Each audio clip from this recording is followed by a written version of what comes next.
Gimana kabar lo hari ini? Baik, pasti baik dong. Jangan sedih nanti nggak sukses. Senyum aja terus biar rezeki lancar. Pernah dengar kalimat-kalimat kayak gitu? Atau bahkan lo sendiri yang sering ngucapinnya ke orang lain? Kita sering banget dengerin mantra-mantra positive vibes only. Be happy always. Atau jangan ngeluh nanti sial. Tapi, pernah nggak sih lo ngerasa capek banget karena harus selalu terlihat bahagia? Pernah ngerasa berat karena lo nggak boleh sedih, marah atau kecewa? Nah, kalau iya mungkin lo lagi kejebak dalam toxic positivity. Coba deh kita lihat sekeliling kita. Di media sosial, timeline kita isinya orang senyum-senyum di pantai, anak muda yang dibilang healing padahal lagi kabur dari masalah, atau postingan motivasi yang bilang, tinggalkan semua energi negatif di belakangmu. Kelihatannya sih indah ya, kayak semua orang lagi dalam perjalanan menuju kebahagiaan hakiki. Semua kayaknya lagi di puncak kesuksesan. Gak ada yang namanya kerutan di dahi, apalagi air mata. Kita seolah-olah dipaksa untuk percaya kalau hidup itu cuma tentang happy-happy aja. Tentang bersyukur terus-menerus, tanpa ada ruang sedikit pun untuk perasaan yang nggak enak. Tapi coba jujur sama diri sendiri. Apa iya hidup kita sesederhana itu? Apa iya kita nggak pernah ngerasain down, ngerasa kesal sama orang atau tiba-tiba sedih tanpa alasan? Pasti pernah kan? Dan justru disitulah letak masalahnya. Ketika tuntutan untuk selalu positif itu begitu besar, kita jadi nggak nyaman sama perasaan negatif yang sebenarnya wajar dan manusiawi. Kita diajari untuk menghindari rasa sedih, marah atau kecewa, seolah-olah itu virus yang bisa bikin hidup kita hancur berantakan. Padahal justru dengan menolak emosi-emosi itu, kita malah makin jauh dari kebahagiaan yang sejati. Kita jadi pakai topeng setiap hari, pura-pura kuat, pura-pura bahagia, sampai akhirnya kita sendiri nggak kenal lagi sama diri kita yang sebenarnya. Ini bukan cuma bikin kita lelah secara mental, tapi juga menghambat kita untuk benar-benar tumbuh dan menyelesaikan masalah. Itulah kenapa topik tentang toxic positivity ini penting banget buat kita bahas. Mengapa harus bahagia itu menjebak?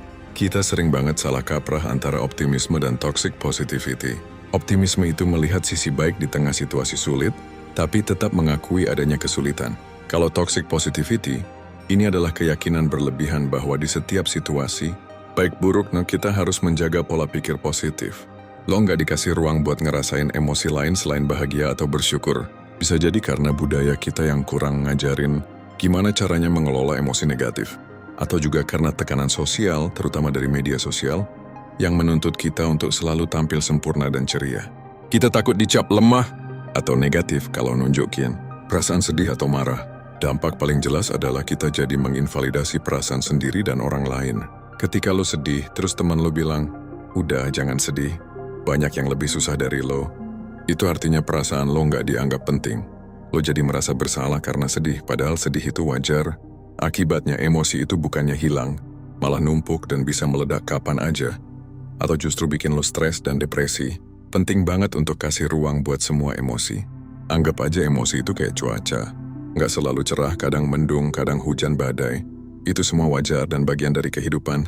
Izinkan diri lo merasakan apa yang lo rasakan, tanpa harus langsung melabelinya buruk atau negatif.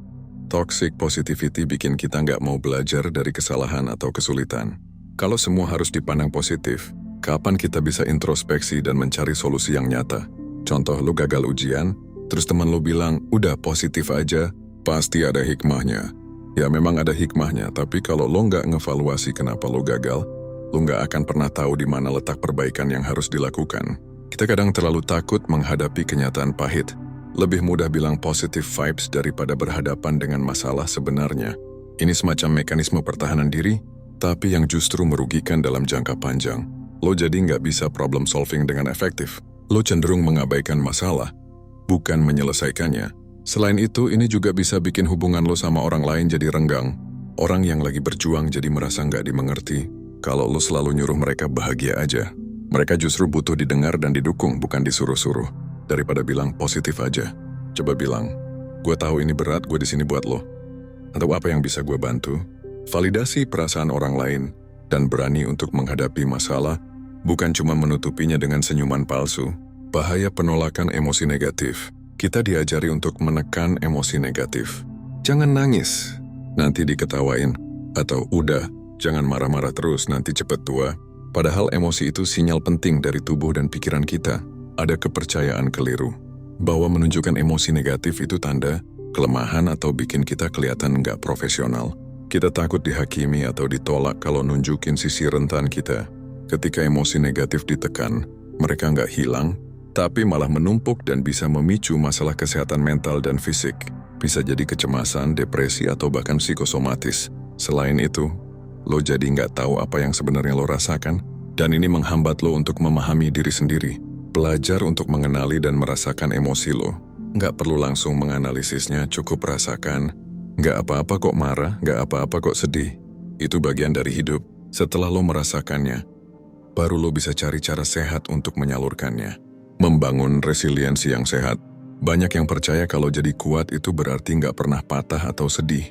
Jadi kalau lo sedih, lo merasa gagal. Ini bikin lo nggak punya mental yang tangguh saat menghadapi kesulitan nyata. Konsep resiliensi sering disalahartikan. Resiliensi bukan berarti kebal dari rasa sakit, tapi kemampuan untuk bangkit setelah jatuh. Lo jadi rentan terhadap burnout dan krisis identitas. Ketika lo selalu memaksakan diri untuk jadi positif dan kuat di luar batas kemampuan, lo akan kehabisan energi.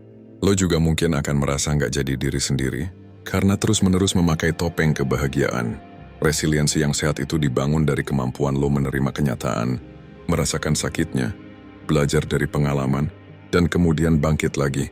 Itu jauh lebih kuat daripada pura-pura nggak kenapa-kenapa. Beri diri lo izin untuk istirahat, untuk meratapi, dan untuk berproses. Cara berpikir yang lebih realistis dan penuh kasih sayang.